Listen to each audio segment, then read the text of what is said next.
So I'm kind of confused to know if A Clue for Scooby Doo is supposed to be the second or the third episode. Because we saw it both ways. Yeah, we saw it listed in different places as the second and the third. It's called the third on Wikipedia. It was called the second on Amazon, I think. Mm-hmm. I know it has unique art like the first episode for the title card. I think only the first two episodes have that. I also know it was the first episode actually the theme song. Black Knight episode, White Knight for Night, did not actually have the theme song when it originally aired. Oh, huh.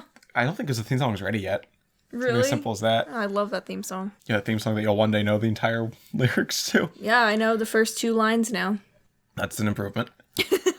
But so we watched A Clue for Scooby Doo, which we're watching now as our second episode. Again, I apologize if that's not. So the plot of this episode is the Scooby Doo gang goes out to the beach at night because they're a bunch of rebel teenagers, I guess.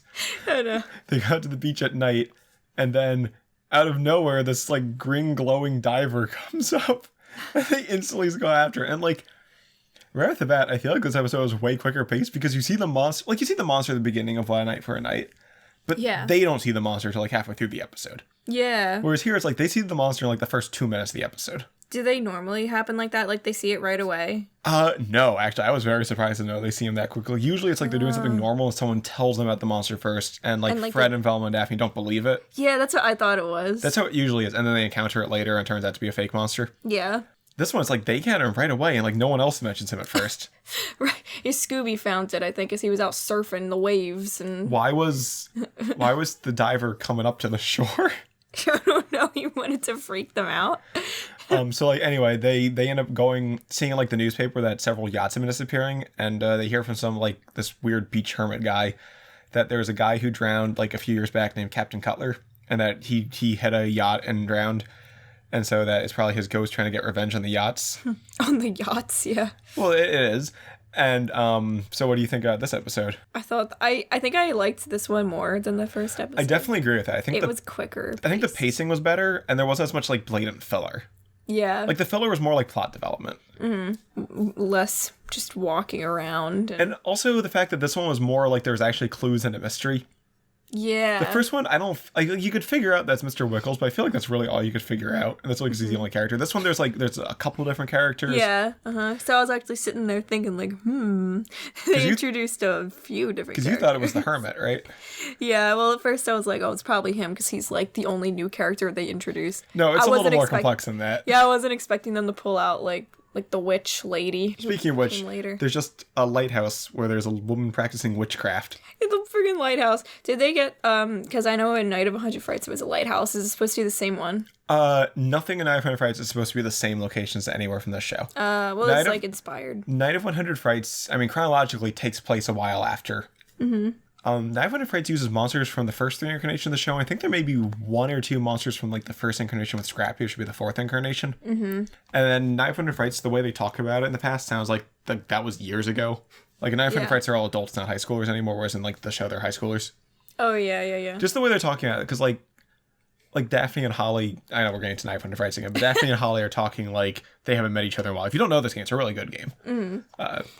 They're talking, especially for Scooby Doo fans. But anyway, the Daphne and Holly are talking like they haven't seen each other in a while. And it's implied like they're talking about these old cases like they happened years ago. They even mentioned the Black Knight was years ago.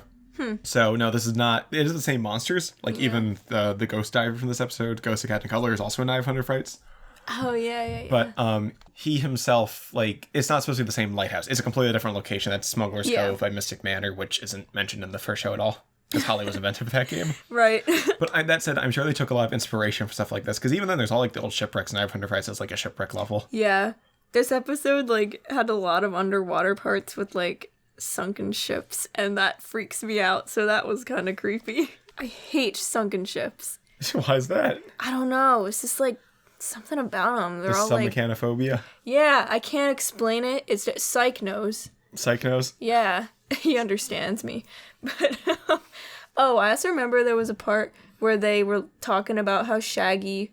I remember they mentioned at some point something about how they're in school, and then I was like, oh wait, yeah, they're high schoolers. They don't look like high schoolers to me. They look like they're 20-something.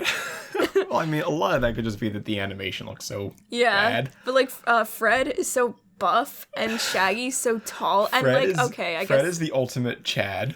he's such a Chad. But, like, yeah, Velma's kind of the only one who looks like a high schooler to me. I think I could see them all being high schoolers. Yeah, I mean, I guess I could believe it, but that was not my first impression. Well, I mean, like I said, just the animation being so not good. Yeah.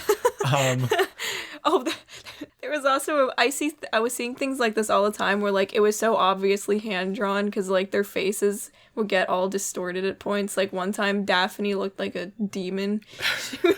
I wonder if you'd be able to find like a screenshot of that, but it was kind of funny. I mean, so I remember there's one scene where she's in like the diving suit and she has like a big face, like a big square face. That might be what I'm thinking of. And it's just like that, like that's such a product of the 60s. I know. But I was found creepy in that is when they go into the one sunken ship, they're actually going inside the sunken ship, which sounds unstable, and there's just a dead guy in there. Oh yeah. Who's like his hands are like clearly rotting, and he's just been there 100 years. Just like, oh, that's just on a kid's show. Yeah, that sounds like dark. Yeah, that surprised me too. I was like, damn. That probably gave a kid some nightmares. The thing is, as a kid, I remember not even being slightly fazed by it. Really? I feel like that might have freaked me out. I mean, it is me. I'm being scared by underwater things. And clocks. Oh my god, if you put a clock underwater, that'd be my worst nightmare. But anyway, no, that was just there. And like, that's kind of morbid. Yeah, right? Especially because the Ghost of Captain Cutler locks them in there, too. Mm-hmm. Just to let them drown in there. Oh my god. So anyway, what Captain Cutler is doing, it turns out it actually is Captain Cutler. He faked his death. He's still alive, and his wife's in on it too. They're like perpetuating the myth that he died. He is stealing yachts in the middle of the night, like when they're powered down, with a submarine, dragging them off. And they're dragging off. It looks like they're moving without a motor because the submarine's on underwater. Mm. And somehow he drags them to an underwater cave. I don't know how he manages to pull them down with his little submarine. Opens a door with a rock button, and brings them to the underwater cave that I guess he built. And then is able to get the boats to surface again, and then paints them a different color to resell them. All himself. That dick. Just like, you tell me, like, he needs a crew or something. You're telling me he's just painting them himself? Jeez. And also, somebody's able to get the boats underwater and then raise them out when they're in the cave. I know I said this before, but you have to really, like, you have to have a lot of suspension of disbelief to really buy into these plans. Yeah. A lot of them are really absurd. Mm-hmm. This is the first time I actually saw, like, a Scooby Doo trap, though. They set, like, a Rube Goldberg machine-esque trap. In this case, they were going to spray him with soap water to push him into a net. Oh, right. And I'm just going to tell you this right away. They make traps all the time, and they always get fucked up somehow. It's usually Scooby like or Shaggy's fault. Sometimes Daphne's fault, because she's kind of useless, too. Oh, no. Yeah. It's like Velma figures out the mystery, Fred creates a plan, and then everyone else fucks everything up. Do Fred, Daphne, and Velma get more screen time as the show goes on? Yes, they do, significantly. Okay, because I noticed that at least with the first 2 episodes that we saw, it was really focusing on Scooby and Shaggy. They develop more as the show keeps going, for sure. Yeah, I mean, I feel like Scooby and Shaggy are always going to be like the main point, because they're like comic relief. They're kind of like your main characters or goofy ones, but yeah. Velma and Daphne definitely get more screen time. Fred does too, but Fred stays a boring blank slate the entire time. Oh, I love that though. Okay. Yeah, I like it. A lot of people don't like Fred because of that, but I find it so charming just how boring he is. Are you fucking kidding me? Fred is my favorite character. No, it's funny though, how like, he's such a doofus. He's just like a pretty doofus. There was this one point where like he said something and he was just standing there with this dopey smile on his face and his mouth hanging open. And there was a transition where it like faded away and you could just see him smiling back there. It's like he didn't even close his mouth. I agree with you. Fred or Shaggy's my favorite. I don't know. Yeah. But that's hard because both Velma and Daphne are attractive in different ways. Yeah. They have that going for them. Yeah, that is true. But anyway, do you have any other thoughts on this episode?